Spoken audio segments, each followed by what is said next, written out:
আরে বাস, গাড়িটা তো হেভি। বাড়া, আমার কতদিনের স্বপ্ন এমন একটা গাড়ি কিনবো। আর বালের একটা বাবা পেয়েছি, কিছুই কিনে দেয় না। এই, গাড়ির কাছে কি রে?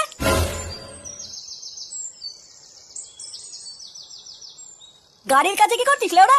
সর বাড়া, সর দূরে সর। কেবল গাড়িটা কিনে নিয়ে আসলাম, এক্ষুনি ক্র্যাশ করে দিচ্ছিল।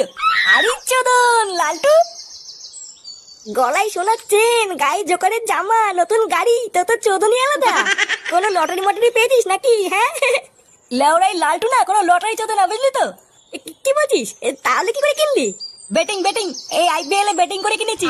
ব্যাটিং? এই মেরেছে, এটা আবার কি? এই বাড়া, ব্যাটিং আবার কি জিনিস? ও বাড়া, তুই বুঝবি না। আইপিএল এর টিমে টাকা লাগাতে হয়, যদি টিম জিতে যায় তাহলে ডবল টাকা। এ বাড়া, কি বলছিস? এইভাবে টাকা ইনকাম করা যায়? তো না গেলে কি এত কিছু পোঙা মেরে আসবো নাকি? এই বাড়া, তুই যা তো যা, সকালবেলা মাথা খারাপ করিস না। এমনিতেই তোর মতন বাজার গরিব মানুষকে আমি ঠাপাই না, বুঝলি তো? এই খানকে ছেলে বলে কি রে? না, আমাকেও দেখছি এই লাইনেই নামতে হবে। এই মালটাকে বেশি ঘাটানো যাবে না, পরে দেখছি।